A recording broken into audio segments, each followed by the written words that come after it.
स्वागत है आपका। आपके साथ मैं आकांक्षा राजपूत। सीधा आपको लेकर चलते हैं जौनपुर और सुनवाते हैं प्रधानमंत्री नरेंद्र मोदी को। आप लोगों ने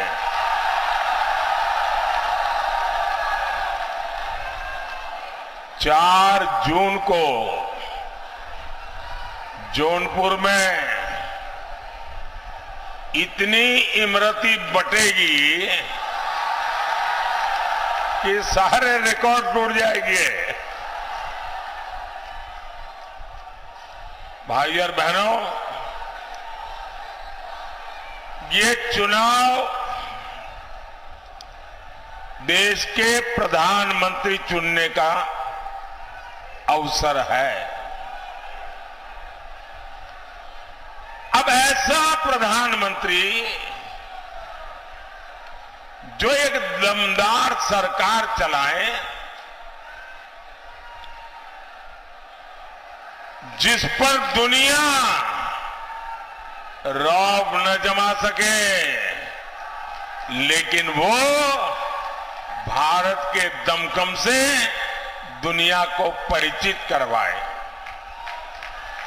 इसलिए जब आप जौनपुर से हमारे कृपाशंकर जी को वोट देते हैं, मछली शहर से बीपी सरोज जी को वोट देते हैं, तो आपका वोट दमदार सरकार बनाता है। आप इनको जो वोट देंगे, वो वोट सीधा सीधा मोदी के खाते में जाएगा। बैठिए भैया, बैठिए सरोज जी। और दमदार सरकार कैसे काम करती है, ये आपने काशी में देखा है। ये आप अयोध्या में होते देख रहे हैं। पहले लोग विकास की बातें करते थे तो चर्चा कभी दिल्ली की होती थी, कभी मुंबई की होती थी। अब देश और दुनिया काशी की भी चर्चा करता है, अयोध्या की भी चर्चा करता है।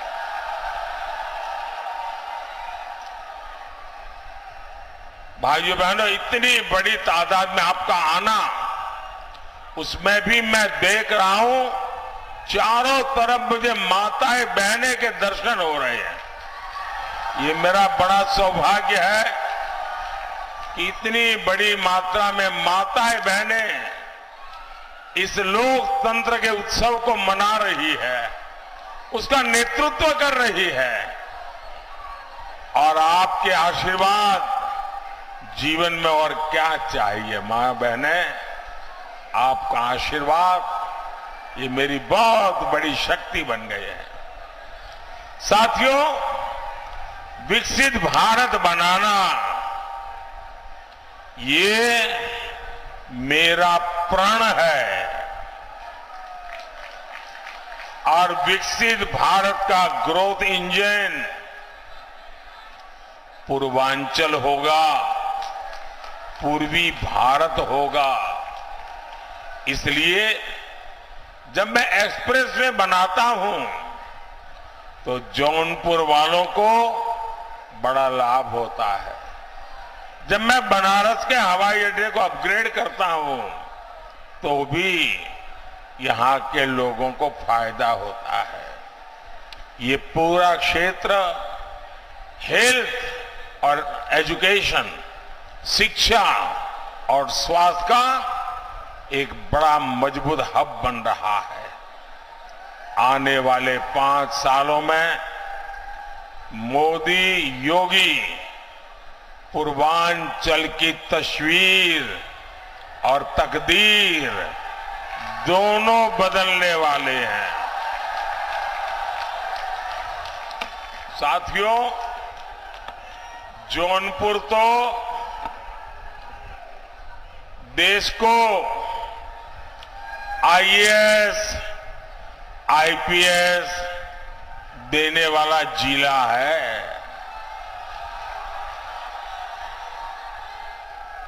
एनडीए सरकार परीक्षा से लेकर भर्ती तक नई और पारदर्शी व्यवस्थाएं बनाने में जुटी है। पहले केंद्र सरकार के ग्रुप सी डी की भर्तियों में इंटरव्यू होते थे, मोदी ने खत्म कर दिया ताकि युवाओं को बेवजह की परेशानी ना हो, पारदर्शिता के साथ उनका चयन हो। राष्ट्रीय शिक्षा नीति में भी हमने बड़ा फैसला लिया। मेडिकल और इंजीनियरिंग की पढ़ाई पहले सिर्फ अंग्रेजी में होती थी। अगर आपका बच्चा स्कूल में अंग्रेजी में पढ़ा है तभी उसको आगे जाने का कोई खिड़की खुलती है। अब मुझे बताइए भाई, एक गरीब मां का बेटा, गरीब मां की बेटी बच्चे को अंग्रेजी पढ़ाने कहां जाएगी? अंग्रेजी पढ़ाने के पैसे कहां से लाएगी? तो क्या मेरा दलित का बेटा डॉक्टर नहीं बनेगा क्या? मेरे पिछड़े का बच्चा डॉक्टर नहीं बनेगा क्या? और इसलिए भाइयों बहनों, मैंने तय कर लिया, अब डॉक्टर बनना है, इंजीनियर बनना है तो आप अपने गांव की भाषा में पढ़ करके आएंगे तो भी डॉक्टर बनेंगे, इंजीनियर बनेंगे। अब गरीब मां का बेटा भी डॉक्टर बनेगा, गरीब मां की बेटी भी डॉक्टर बनेगी, इंजीनियर बनेगी। अब हमने हिंदी में पढ़ाई और हिंदी में परीक्षा, ये रास्ता खोल दिया है। लेकिन आप जानते हैं कांग्रेस और इंडी गठबंधन इसका भी विरोध करते हैं। ये लोग आपके बच्चों का उज्जवल भविष्य नहीं चाहते। साथियों, भाजपा युवाओं की आकांक्षाओं को समझती है, उनके लिए काम करती है। ये भाजपा है जिसने मेडिकल की परीक्षा में ओबीसी आरक्षण लागू किया। हमने सामान्य वर्ग के गरीबों को भी 10% आरक्षण दिया। पेपर लीक माफिया के खिलाफ सख्त कानून की मोदी सरकार ने बनाया है। ये हमारी सरकार है जो हर जिले में मेडिकल कॉलेज बना रही है।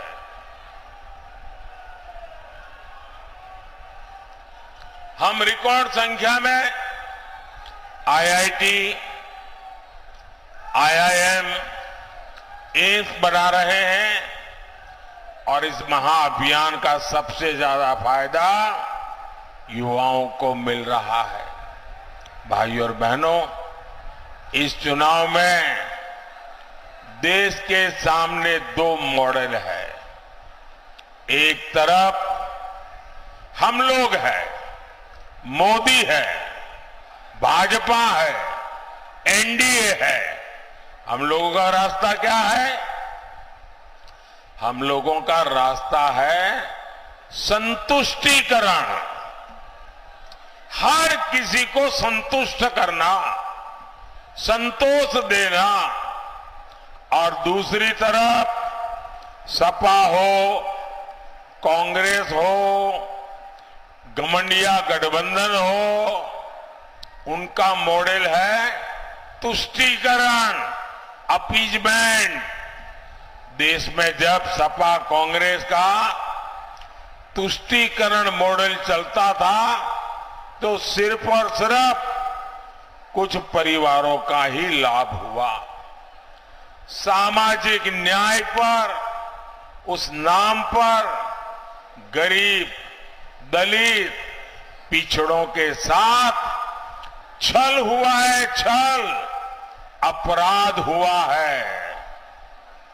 कच्चे घर, गंदा पानी, खुले में शौच, न जाने कितने अपमान,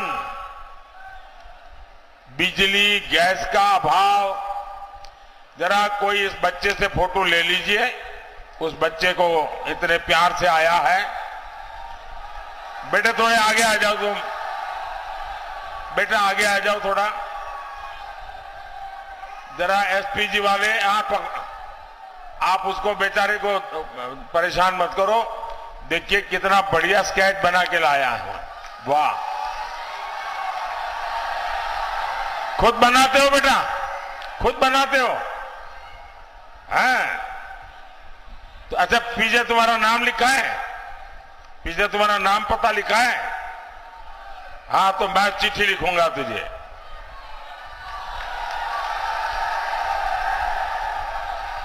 देखिए तुम इतना अच्छा बनाते हो तो पढ़ाई भी उसी में करना, तुम बहुत अच्छे आर्टिस्ट बनोगे। करोगे?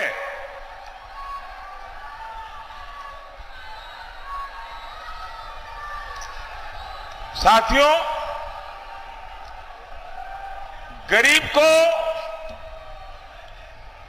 कैसे अभाव में जीना पड़ता था। बिजली नहीं, गैस के चूल्हे का तो सवाल नहीं, राशन नहीं, अस्पताल में इलाज नहीं, नौजवान के लिए पलायन करने के सिवाय कोई चारा नहीं।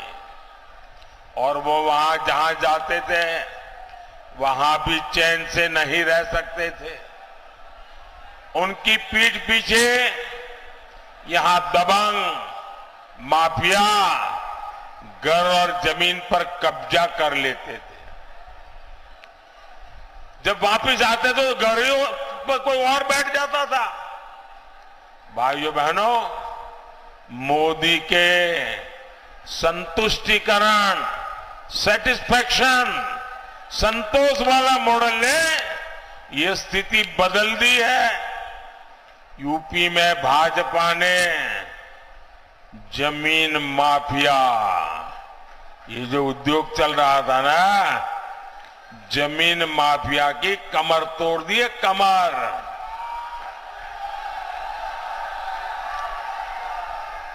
अब नागरिकों का हित सर्वोपरि है।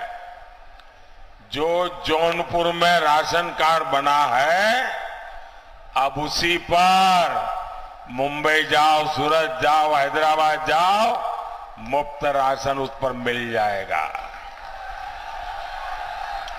क्योंकि मोदी ने one nation one ration card लागू कर दिया है।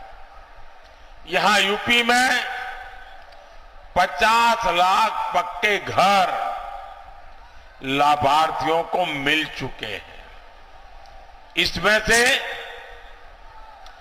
1 लाख घर यहीं ये जौनपुर जिले में मिले हैं।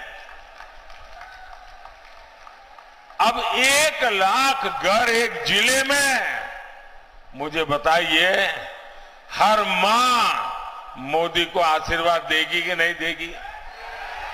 देगी कि नहीं देगी? फिर ये ईवीएम करके चिल्लाते हैं। अरे इनको मालूम नहीं है ये ईवीएम का खेल नहीं है, ये हर मां बहन के आशीर्वाद है जिसको रहने के लिए पक्का घर मिला है। और मुझे कभी कभी मौका मिल जाता है तो मैं इन लाभार्थियों के घर में जाके देखता हूं। इनमें शौचालय, नल से जल, बिजली, सस्ता सिलेंडर, ये सारी सुविधाएं घर के साथ होती हैं। सिर्फ 4 दीवारें नहीं, घर यानी पक्का घर। और ज्यादातर घर, हमारे समाज का रिवाज कैसा है, मेरी माताएं बहनों को जरूर बता देना। मेरी ये बात जरूर बता देंगे आप लोग। हमारे यहां परंपरा क्या थी? घर है तो पति के नाम। ये क्या बढ़िया मोदी योगी बना लाए हो भाई। और ये मोदी तो इतना सुंदर लग रहा है, क्या बढ़िया मेकअप किया है भाई, और हाथ भी बढ़िया। वाह, दोनों मोदी योगी बन के आ गए।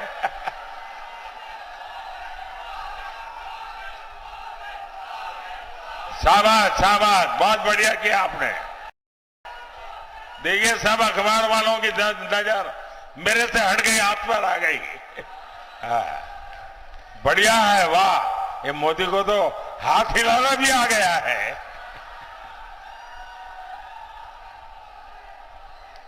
अच्छा माताएं बहनें सुनिए भाई, उन बच्चों को बिठाइए, परेशान मत कीजिए। मैं उनका बहुत आभारी हूं। देखिए हमारे समाज में कैसा रहा, घर है तो मालिक कौन? कोई पति या पुत्र। दुकान है तो मालिक कौन? पति या पुत्र। गाड़ी लाए तो मालिक कौन? पति या पुत्र। खेत है तो मालिक कौन? पति या पुत्र। हमारी माताओं बहनों के नाम पर कुछ नहीं। ये मोदी ने कह दिया नहीं चलेगा, और इसलिए मोदी जो घर देता है ना, वो महिलाओं के नाम पर देता है। और मैंने तो तय किया है, मैं 3 करोड़ लखपति दीदी बनाने वाला हूं। 3 करोड़ लखपति दीदी। और मैं आपको एक और गारंटी दूंगा, जिनको भी घर, गैस, पानी का नल नहीं मिला है, मेरा एक काम करोगे आप लोग? हाथ ऊपर करके सबके सब बताओ तो बोलूंगा। मेरा एक काम करोगे? पक्का करोगे? जरा हाथ ऊपर करके बताइए। मेरा एक काम करोगे? देखिए चुनाव में आप जहां जहां जाएंगे, और हो सकता है किसी गांव में एक आध दो परिवार ऐसे मिल जाए जिनको अभी पक्का घर नहीं मिला है, किसी को नल से जल नहीं मिला है, किसी को गैस का कनेक्शन नहीं मिला है, तो उसका नाम पता लिख करके मुझे भेज दीजिए।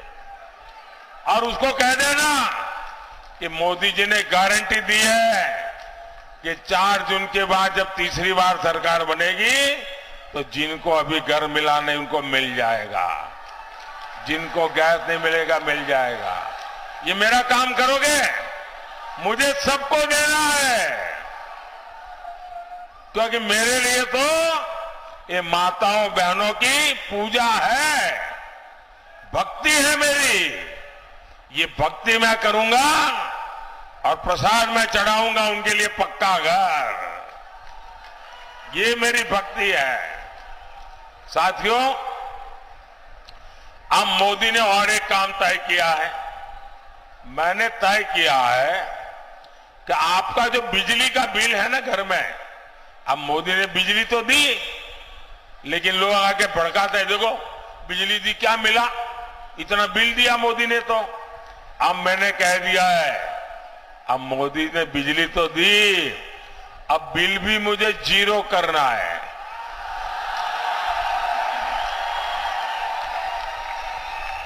बिजली का बिल 0। इतना ही नहीं, आप बिजली पैदा भी करेंगे और घर के काम की बिजली के अतिरिक्त जो बिजली होगी वो सरकार खरीद करके आपको कमाई भी होगी। ये पीएम सूर्यघर योजना के तहत होगा। मोदी की एक और गारंटी आपके परिवार की बचत बढ़ाने वाली है। अब देखिए, हर परिवार में बुजुर्ग लोग होते हैं, 70 वर्ष से ऊपर के आयु के, माता पिता, दादा दादी, चाचा चाची, नाना नानी, कोई न कोई तो होता ही है। और 70 साल हो जाते हैं तो छोटी मोटी बीमारी भी आ जाती है। अब जो बेटा और बेटी कमाते हैं उनके सामने एक तरफ खुद का रोजमर्रा की जिंदगी, दूसरी तरफ बच्चों का भविष्य और ऊपर से बुजुर्ग माता पिता की जिम्मेवारी, और उसमें भी अगर कोई बीमारी आ गई तो वो परिवार बेचारा तबाह हो जाता है। कितना ही मेहनती बेटा हो, कितनी मेहनती बेटी हो, लेकिन बीमारी परिवार में मुसीबत कर देती है। तो मोदी ने की एक और गारंटी, आपके माता पिता, दादा दादी, चाचा चाची, नाना नानी अगर वो 70 साल से ऊपर के हैं तो उनके इलाज की चिंता आप नहीं, ये मोदी करेगा, आपका बेटा करेगा। और इससे आपका जो पैसा बचेगा उससे आपको अपने बच्चों का भविष्य बनाना है, बनाएंगे। भाइयों बहनों, एक तरफ मोदी संतुष्टिकरण से सच्चा सामाजिक न्याय देने में जुटा है, तो वहीं सपा कांग्रेस का इंडी गठबंधन तुष्टीकरण के गर्त में गिरता चला जा रहा है। वोट बैंक की राजनीति से ऊपर नहीं उठता है। आए दिन कभी छिप करके, कभी खुलेआम हिंदू मुसलमान 70 साल से यही खेल करते रहे। अब मुझे बताइए भाइयों, इस देश को 500 साल के इंतजार के बाद, 500 साल के इंतजार के बाद राम मंदिर मिला कि नहीं मिला? आपको आनंद हुआ कि नहीं हुआ? गर्व हुआ कि नहीं हुआ? पूरा देश खुश है, दुनिया में रहने वाला हर हिंदुस्तानी खुश है, लेकिन ये परिवारवादी गालियां दे रहे हैं, गालियां।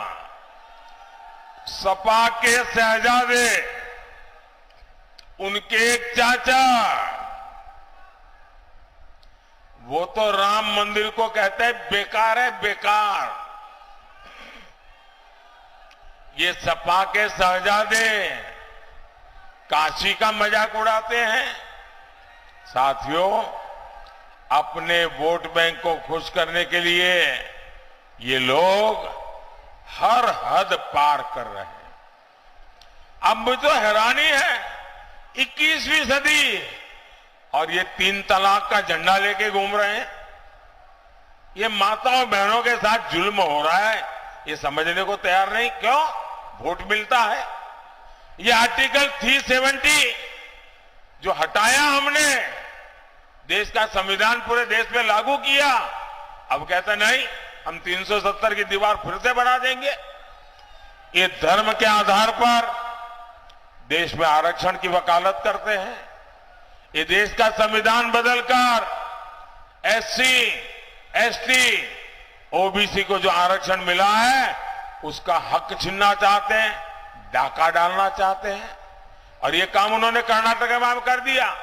वहां उन्होंने क्या किया, वहां जितने मुसलमान थे कर्नाटका में, कितने ही सुखी हो, संपन्न हो, पढ़े लिखे हो, उन्होंने रातों रात सभी मुसलमानों को एक हुक्म करके OBC बना दिया।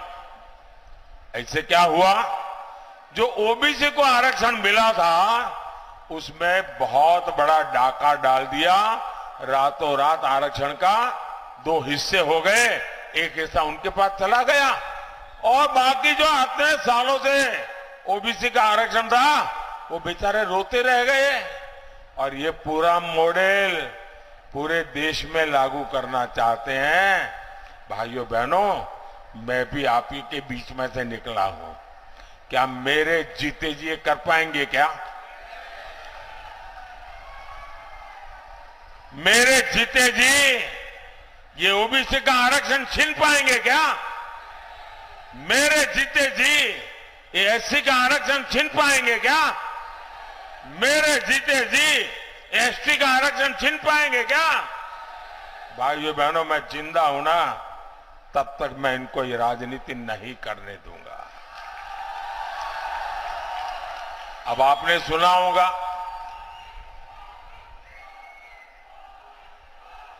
एक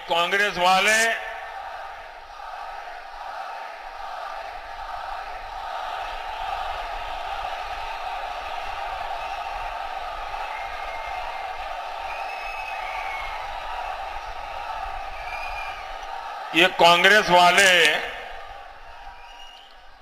एक एक्सरे मशीन लाए, एक्सरे मशीन। जरा उससे सावधान रहने की जरूरत है। एक कांग्रेस वाले अभी पिछले एक हफ्ते से मैं जरा उनकी हिडन एजेंडा को खुला कर रहा हूं, तब से डर गए हैं और मुझे लगता है उनका एक्सरे मशीन बिगड़ा हुआ है, रिपेयरिंग में गया लगता है। वो कहते हैं हम आपकी संपत्ति का एक्सरे निकालेंगे। आपके पास शादी करके आए तो आपके पास कितना सोना था, कितने गहने थे, आपके पास मंगलसूत्र था कि नहीं था, बैंक में कुछ पैसा पड़ा है कि नहीं पड़ा है, खेत खलिहान कितना है, गाड़ी वाड़ी व्यापार वगैरह कोई। बोले हम सारा एक्सरे निकालेंगे और आपकी आवश्यकता से ज्यादा है वो हम छीन लेंगे। मुझे बताइए, आपको छीनने देंगे क्या? आपका खेत खलिहान छीनने देंगे क्या? आपका मंगलसूत्र छीनने देंगे क्या? आपके गहने छीनने देंगे क्या? भाइयों बहनों, इनका तो इरादा है कि अब आपके पास जो है ना, वो मरने के बाद आप अपने बच्चों को नहीं दे सकते हैं। बताइए, हमारे देश में हर माँ बाप जीवन के आखिर में चाहता है कि मेरे पास कुछ ज्यादा हो ताकि मैं बच्चों को दे करके जाऊं। ये कहते हैं मरने के बाद आप अपने बच्चों को नहीं दे पाएंगे, आधे से ज्यादा सरकार ले लेगी, क्या आप लेने देंगे क्या? भाइयों बहनों, ये सपा कांग्रेस के खेल खतरनाक है। शहजादों की जीती खतरनाक है। वो आप यहां आपसे वोट मांगने हैं और दक्षिण भारत में जाकर के उत्तर प्रदेश के लोगों का अपमान करते हैं, गालियां देते हैं। उत्तर प्रदेश के लोगों के लिए अनाप शनाप भाषा बोलते हैं वो।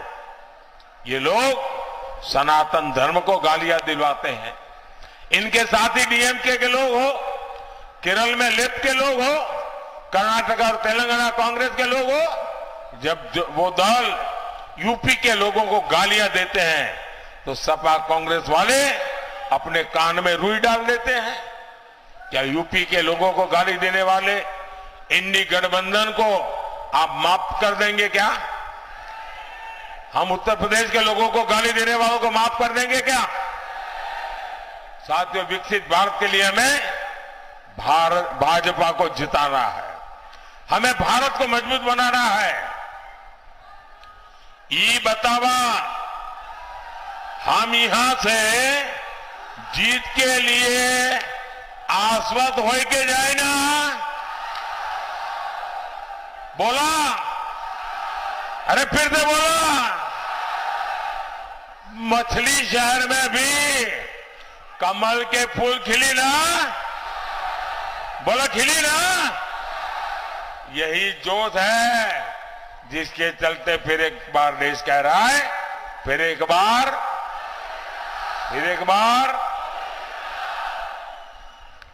मैं बहुत बहुत आपका आभारी हूं। मेरे साथ बोलिए भारत माता की, भारत माता की। बहुत बहुत धन्यवाद।